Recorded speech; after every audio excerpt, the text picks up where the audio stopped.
Assalamualaikum warahmatullahi wabarakatuh. Perkenalkan, kami dari kelompok 13.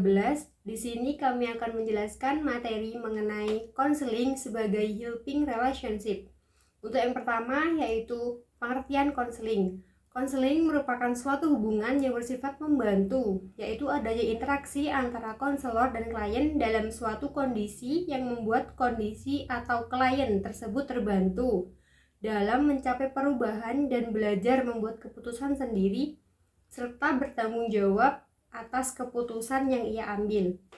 Nah, yang selanjutnya yaitu pengertian konseling sebagai helping relationship, yaitu konseling pada dasarnya merupakan suatu hubungan membantu yang profesional. Beberapa contoh hubungan yang profesional yaitu antara dokter dengan pasien, pekerja sosial dan masyarakat, guru dengan siswa. Sekalipun sama-sama hubungan profesional, tetapi masing-masing hubungan ini memiliki karakteristik tersendiri. Dengan demikian pula dengan hubungan konseling berbeda dengan pola hubungan yang lain. Pada dasarnya, hubungan antara konselor dan klien pada proses konseling merupakan hubungan pemberian bantuan yang bersifat profesional dan memiliki keunikan tersendiri.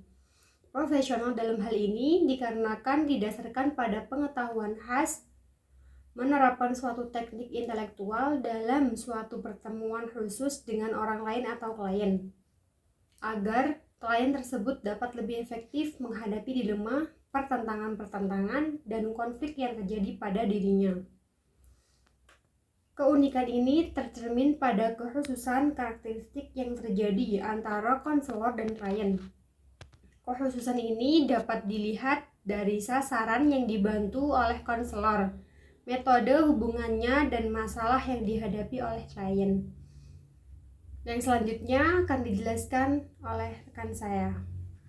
Oke, di sini saya akan menjelaskan tentang hakikat dan karakteristik konseling sebagai helping relationship.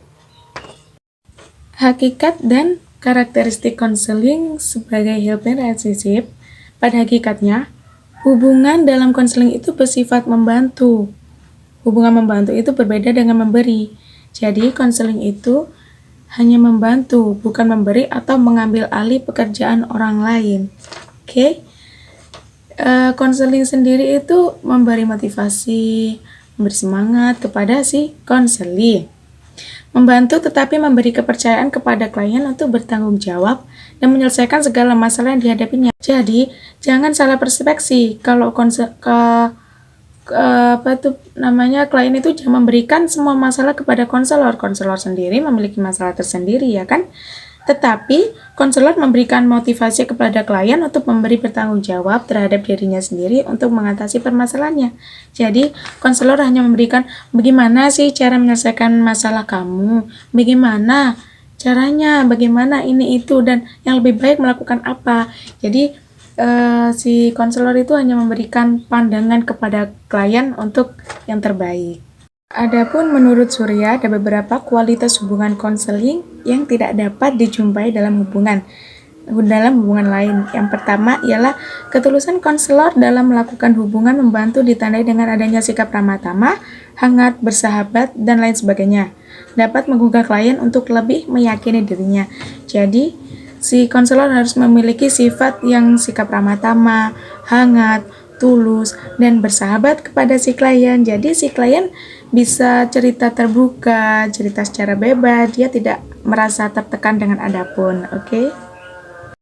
Dan yang kedua ialah pemahaman yang diberikan konselor terhadap klien dengan segala latar belakang dan masalah-masalah dapat membuat klien merasa diterima. Jadi, kita sebagai konselor harus memahami harus memahami apa permasalahan si klien, dan kita harus memberikan solusi yang tepat buat si klien sehingga si klien bisa merasa diterima, merasa pendapat kita itu diterima sama si klien, dan kita harus membuat si klien merasa datang ke kita itu kita welcome, kita selamat datang gitu, apa sih permasalahanmu, oke? Dan yang ketiga ialah Ketulusan seorang akan diperoleh dan berkembang melalui interaksi dengan konselor yang tulus. Jadi ketulusan itu bisa berkembang dengan adanya interaksi yang baik, adanya interaksi yang hangat dengan si klien, sehingga si klien itu merasa aku mungkin keluar dari sini bisalah menyelesaikan masalah yang aku rasakan saat ini, dan pasti aku mendapatkan solusi yang lebih baik lah dari kita ya. Dan yang keempat ialah resiko yang ditimbulkan dari hubungan konselor dengan sendirinya tidak menimbulkan akibat yang bersifat merusak ataupun yang lainnya, melainkan menunjang perkembangan. Jadi si klien datang ke konselor itu akan mendapatkan perkembangan yang lebih baik. Apa sih solusi yang baik untuk permasalahanku? Apa sih solusinya? Jadi begitu. Jadi si klien keluar dari perbincangan dengan konselor itu dia mendapatkan yang lebih baik, mendapatkan solusi yang terbaik buat permasalahannya. Dan yang kelima ialah respon-respon baru akan diperoleh melalui serangkaian interaksi dengan hubungan yang bersifat membantu. Jadi sikap ataupun respon yang baik itu akan bisa membantu si klien menjadi lebih baik.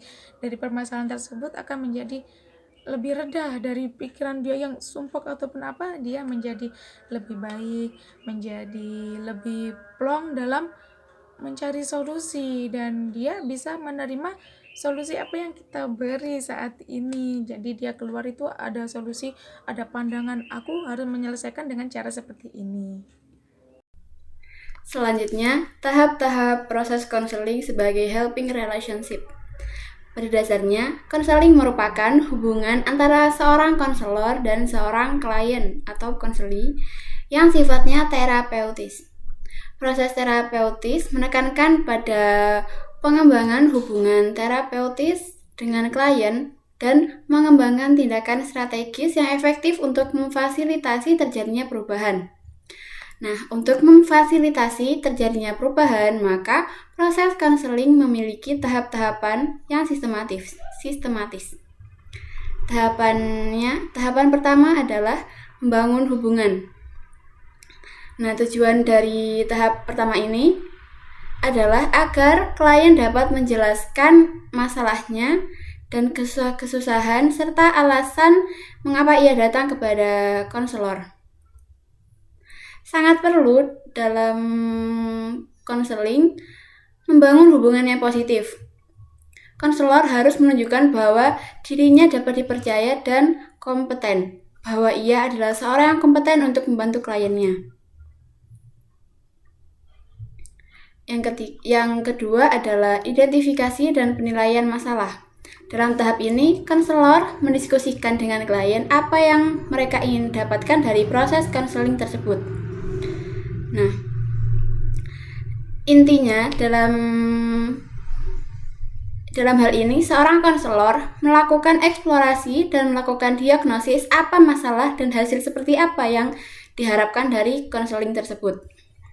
Tahapan yang ketiga adalah memfasilitasi perubahan terapeutis.